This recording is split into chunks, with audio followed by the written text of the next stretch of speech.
Well, hello, we're live. Hello, and glad that YouTube can join us just after we had our talk about music and Mahalia Jackson and my sister's lisp. She all doesn't those have a things. lisp. No, she doesn't. Wow, you just really threw her under the bus for no but reason. but she aspires to a lisp. Hello, don't we all? Hello, everyone. No, we might. It's possible. I don't aspire to a lisp. I'm trying to get my son over the, what does he do? His THs. Oh yeah. He's got the f instead of the th, Gotcha. like free instead of three. Yeah. You could be a rapper. How are I got a couple of my sons I'm working on the lisp things with still. So still? yeah. Your sons are too old for that. Yeah. Well, you may notice Gabriel has a little bit sometimes. I have not noticed that. He carries it well. He and he's because he speaks very loudly and fast, and so you don't notice it as much. He's a good communicator. Ethan, he is very good. Ethan also has a lisp that. Ethan, I don't hear talk as much. Ethan's is probably, or I'd say probably more significant. Wow, you're just throwing all your family into the bus today, and we're like 1 minute in. Hey man, I'm non-discriminatory. I don't think right. it's I don't think it's something we want to, I've got my address that way. I'm getting to be like a Tulsi Gabbard look here. I just noticed that when I was on the camera. The screen is now Stacey's mirror. Yeah, that is. Did I've you got like see one. Tulsi Gabbard's surprise announcement that she's joining the Heck yeah, Republican I Party? did. I don't recall the last time that I have seen a former presidential candidate from one party switch to the other. There probably is times that's happened, but I can't think of She is one of the most gorgeous women I have ever seen in my entire life. Attractive. I think she is so beautiful. Anyway, could be with living in Hawaii. I don't know. Maybe she works the gray hair. I'm happy. Yeah. Anyway, and obviously she and I disagree on some extremely important things. But one of the things guess what? That's okay. Well, unless she's changed her position on the murder of babies, then well, no, but I mean, it's okay to disagree with people, and not think that. And that's one of the things that I've actually always admired about her, even when she was a Democrat and running for president, and I didn't know much about her. I appreciated the fact that she embraced being a free thinker. Mm-hmm. That she reminded me of somebody like a Rand Paul, where it's like, I don't care what the party line is. I'm going to say my thing, what I believe. And, that's how it is. And so where my beliefs line up with the party, I'll join the party. And if not, then, hey, I'm out. And she's backed that up. So I've always appreciated that. If I can borrow the Arizona lingo, that maverick thing. It's what I used to like about John McCain. And there's not a lot that I ended up liking about John McCain by the end. But, as when you see folks who are willing to say, this is what I stand for, and if you stand for the same things, great, then we're teammates. And if not, I still stand for this, and I care less about power and position than I do about what I actually think in our world. And you're seeing that with, I think, with both parties. For sure, seeing that with the Republicans, where you've seen this is welcome to our political podcast, where we're not in the actual audio yet, are we? Oh yeah. Oh well, we're right into the real deal here. So I thought this was just our special YouTube. No, we're deep in it now. Well, deep in it is probably right. But where you've seen these Republicans who have said, yeah, this is what I've always stood for, but I'm going to throw away everything that I've said I believe because I don't like the candidate. I have serious questions about your convictions at that point. Did you ever believe the things that you say you believe? Because if you really staunchly believe in the principles, then get a better candidate. Right. But don't abandon the principles to vote for a candidate who is specifically and expressly against those principles. Word. And the same thing, you've seen that with the Democratic Party, where as the party moved to the left, people who wanted to be or remain major players shifted their positions to the left. And I think there's probably no clearer, more obvious example of that than President Biden's shift on the Hyde Amendment, which was a major part of everything that he said he believed for 30, 40 years.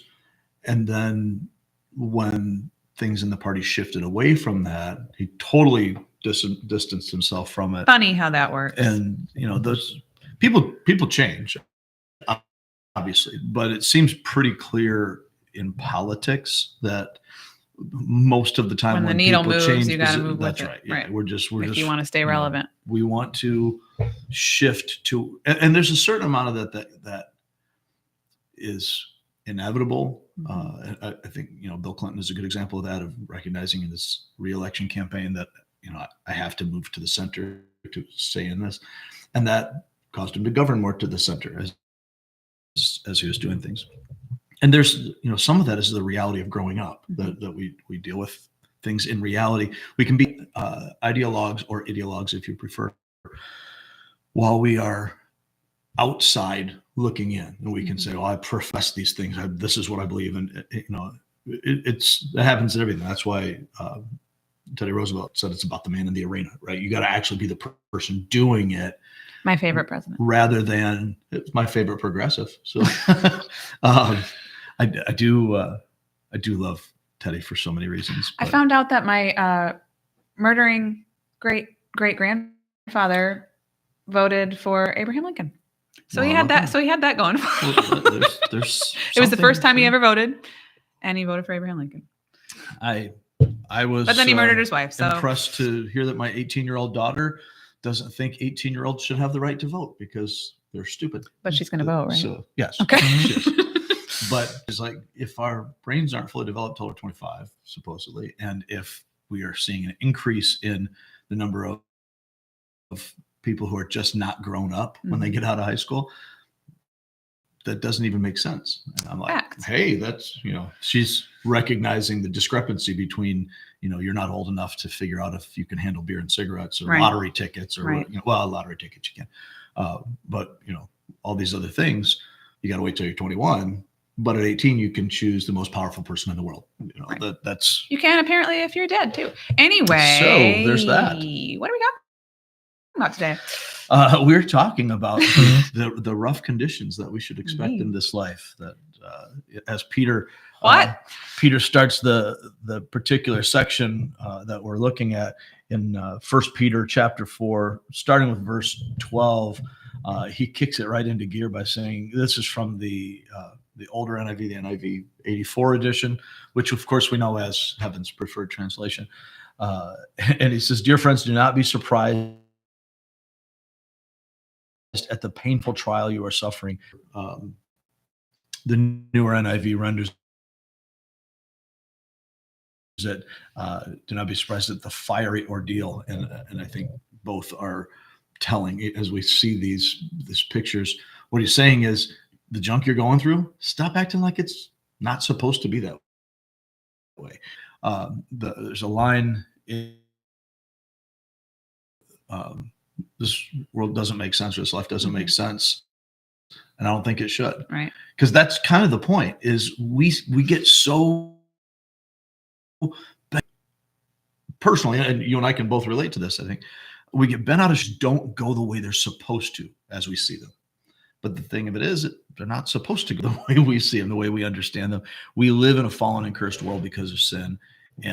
And so Peter in this section is talking not just about the general suffering. Most of what he's been addressing here is kind of a mixed bag. And so you see, he's talking about persecution, he's talking about general suffering and all of that.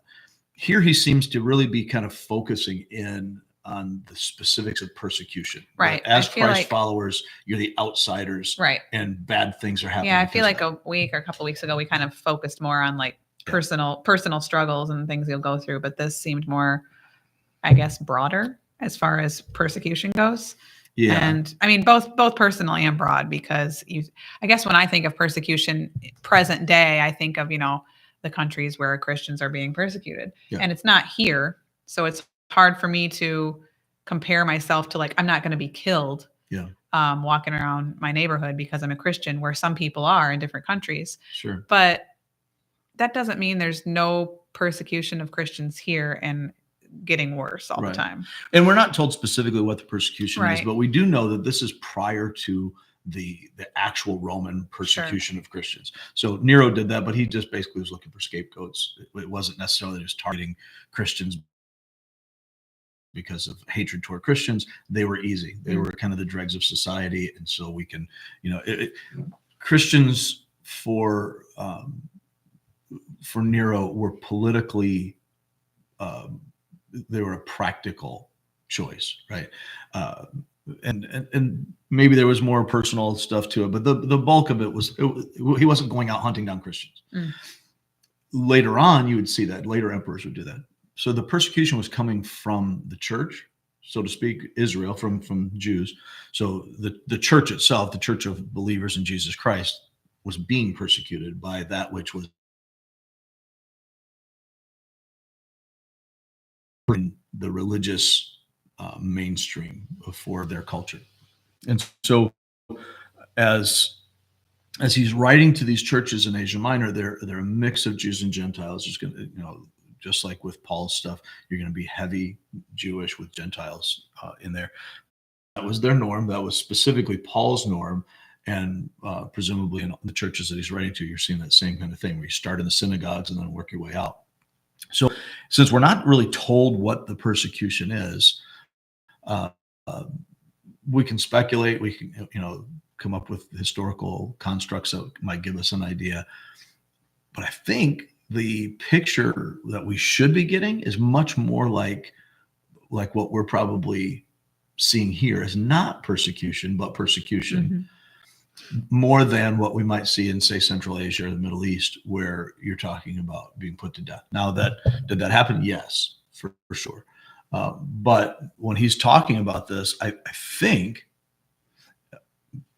my take on this is he's dealing more directly with the loss of family, the loss of status, the loss, being mocked in society, being considered a blasphemer against God, being considered a buffoon by the pagans, and so you're irreligious in the eyes of the establishment, if you will, whether that's the Jewish establishment or the pagan Roman establishment.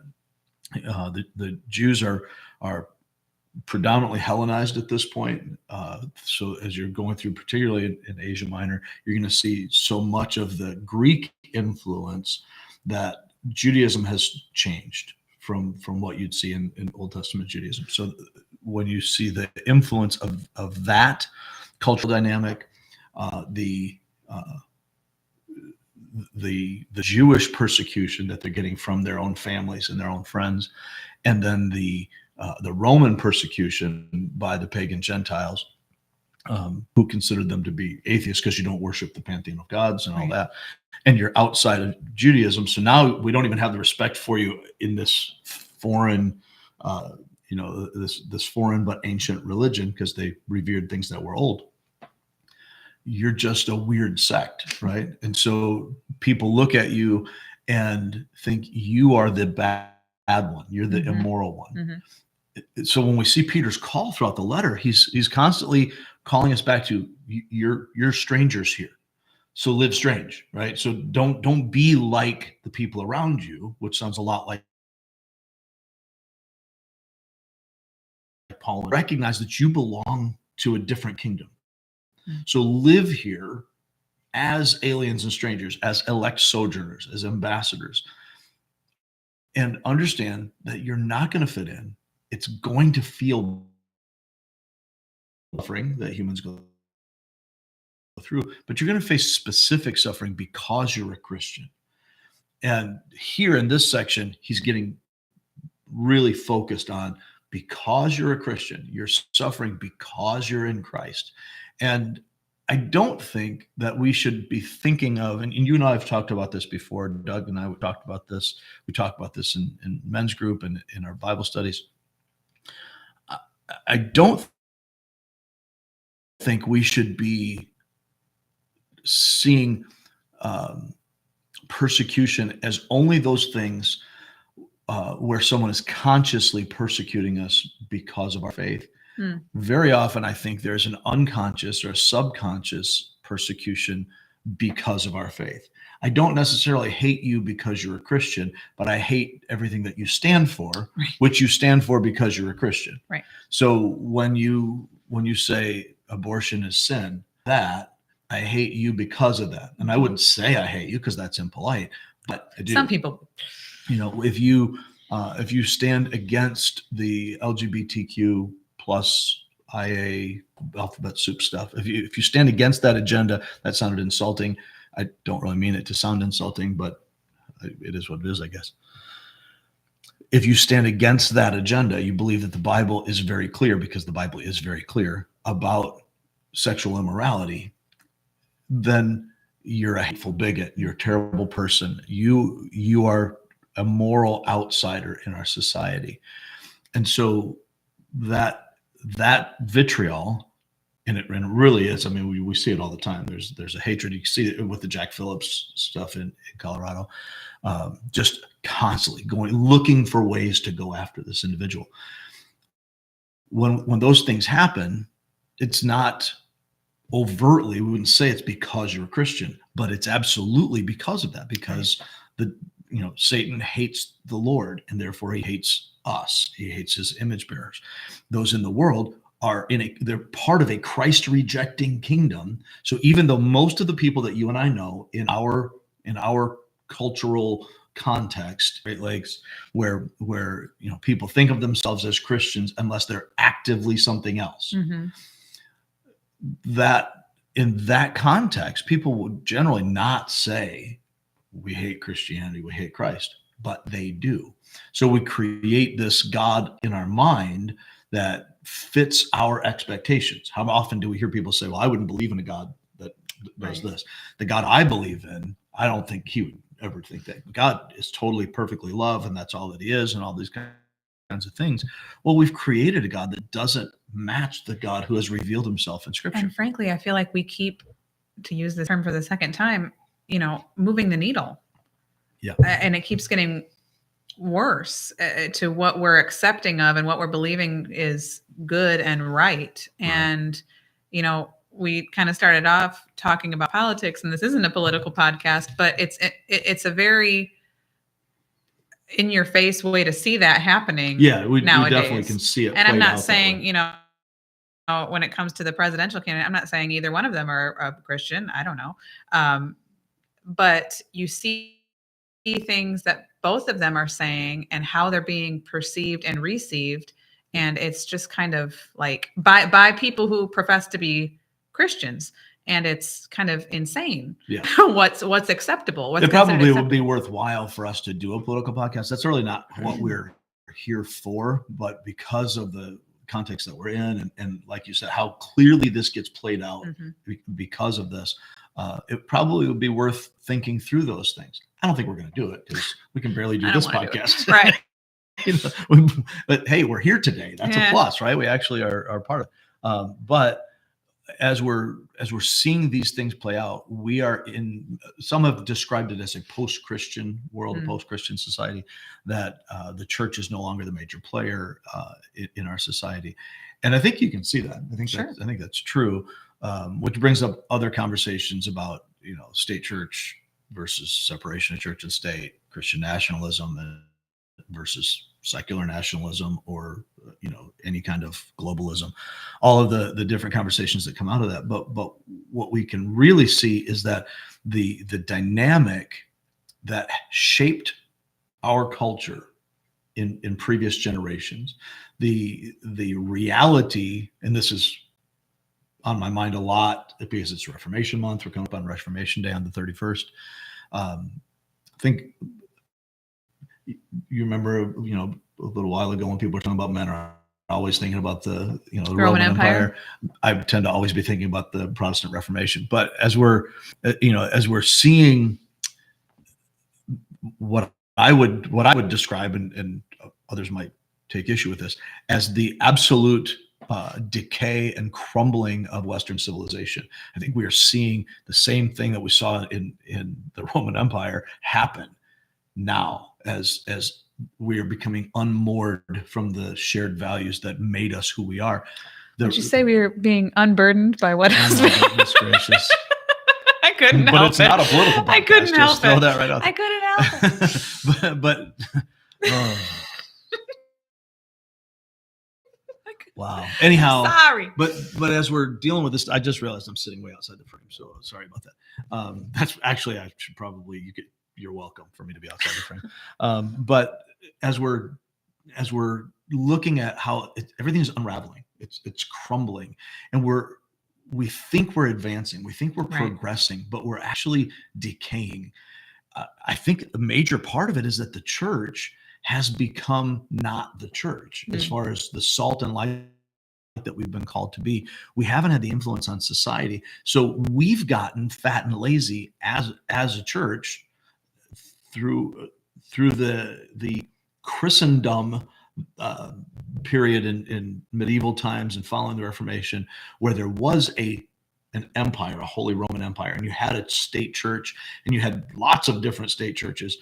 And then in America, our dynamic was different, but we were still under that influence, right? And so now, with that going away, with that leaving, the church, I think, is being forced, much like in the first century, to figure out, to rediscover, and really much like during the Reformation. And as we look at the 16th century and the changes that were happening, it wasn't something new. It was a rediscovery of who we are. And I think we're going through some of that now. We need a new Reformation. We need the passionate pursuit of God's purpose for his church, of God's revelation of himself and understanding the scriptures. And I don't see that across the board in churches. Therefore, we don't know how to interact with society according to God's word as elect sojourners here. And we don't have the same. We're relying on legislation. Not that legislation isn't important, but we think somehow, and I may have written an article about this recently, we think somehow that our salvation will come through Washington or Lansing here in Michigan. That if we get government right, that it's going to fix our problems. Right.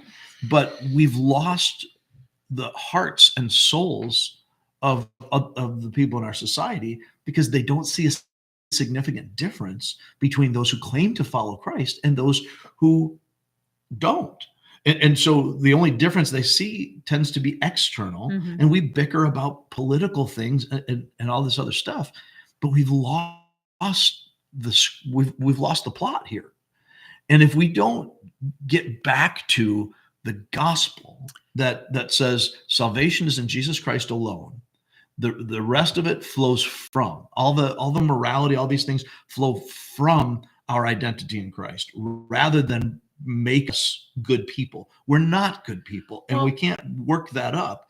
But if the church of all people, the ones who the church is made up of, that's what the church is not the organization of the building. The church is those who belong to Christ. And if we don't live as salt and light in our society, then how are we going to change hearts and minds to bring the lost into life? And if we don't bring the lost into life, then how can we expect unbelievers to act like believers? Well, what's even scarier to me, put on your tinfoil hats, is churches that we've talked about, prosperity gospel churches and everything before. I almost think that's worse, is you're professing one thing and you're bringing in tons and tons of people, I'm not bashing all mega churches, but these huge churches with, hundreds or thousands of people attending, and they're getting false messages. Yeah. They're hearing that they can do it on their own. They're, going to have their best life now. They're going to thinking. Right. And it has very little to actually do with Jesus. And then you hear other churches where they're saying Paul is yikes. And so even people who are the woke churches. Right. And that to me is almost more dangerous than non-believers, because I would take out the almost. Well, as, I mean, that's actually scary to you've heard me. me say a lot of times, I have a lot of compassion for the deceived and no compassion for the deceivers. Sure. And this is the problem when the church, which is to be the bastion of truth, the beacon of light in a dark world, when the church becomes falsehood and darkness, then society is lost. So as that becomes more normalized and more accepted, that those teachings are the teachings of the church, and I guess I'll just stick with the US here because that's what I know. In America, if that becomes what's normal and what's accepted as Christianity, then we're in trouble. Right. Yeah. And the actual church is in trouble. So the church, I mean, the reality is that the church cannot fail. We know that Christ is building the church and the gates of hell cannot prevail against it. So there will never be a time when the church ultimately fails because we are in him. He is our head, and the church can't fail because he is the victory. And so we're in that. However, we can within our context fail in our mission, right? So ultimately he will do in the church what he is going to do, and the world will be saved through the church as the repository of truth, as the place where the gospel is preached. That's the call, right? We're to make disciples. So the church will always do it. The problem becomes that the visible church, which is not church, the Lord knows those who are his own, right? He knows who belongs to him. He knows what's going on the inside. But what people see is the folks wearing the jersey. Right. They may or may not actually be on the team. And so when don't you think that's scary? It is super scary, right? For sure. And because the impact of people who claim to represent Christ but don't know him is devastating. And we see that all over. Like you said, you see these woke churches, prosperity churches, and I think that all of that starts with weak churches. We saw this in the 1800s when we saw the restorationist movement and folks that we're going to get back to the real thing. We're going to get back to early church, primitive church, all these kinds of things. And a whole boatload of cults came out of that in the 1830s to 1850s. And a big part of that was the church had become weak. But the picture in my mind is, if you remember Eli and his sons, as we look at the Old Testament priest, and they were corrupt, and so God is at the beginning of 1 Samuel. You see this story, and so God is judging them. And Eli's sons are wicked people, and Eli didn't do anything about it. And Eli was fat and lazy and didn't do anything about his sons. And when Eli dies, when God pronounces judgment on him and he dies, he falls over, and the weight of his own obesity breaks his neck or whatever, and so he dies in the middle of this. I think that's kind of, whether that's intentional or it's just my speculation, I think that's kind of a picture of where we are in the church in a lot of ways. I think it's where we saw the medieval church prior to the Reformation, and it required a sort of fire, a kind of revolution of sorts that created pain and controversy and upheaval to purify that. There was a judgment that God brought. I think we're on the verge of that. I was just going to say, do you think we're on the brink of that? Or do you think I think we have to be. Or do you think it's possible at this point? I think one of two things has to happen. Right. Either the Lord has to return, in which case judgment is poured out on the earth, or the Lord will revive his church through wrath and judgment. In fact, that was one of the things I wish I had brought out more Sunday than what I did. But we only got 2 minutes to do it now. Here in what Peter is saying is verse 17, it's time for judgment to begin with the family of God. And if it begins with us, what will be the outcome for those who do not obey the gospel of God? And it goes into the hard things here. Verse, so then those who suffer according to God's will should commit themselves to their faithful creator and continue to do good. This idea of judgment beginning with the household of God, one of the things that I think becomes clear as we look at just the history of judgment from Genesis to Revelation, what God has done, what God will do. Judgment is a purifying. God is removing that which is not of God. So in his wrath, that's why we have this picture of fire burning them. There is if I can use the word without direction, there's a purging that judgment brings, a cleansing. And so God removes that which is less than holy from his presence. And so when we see this judgment beginning with the house of God, there is a purging, a judgment that comes through suffering, so that only those who are truly connected with him remain. And so when we see the adversity, the purging, the judgment that comes through suffering to the church, it's purifying the church. Eventually, that judgment will purify the earth and remove all that is less than perfect, all that is less than holy, which includes all sinners, all who have not received Christ as Lord. So we see the foretaste of that within the church. And the adversity, the suffering, the persecution is a foretaste of wrath that removes, it burns up the rubble, so that all that's left in the church is the precious stones.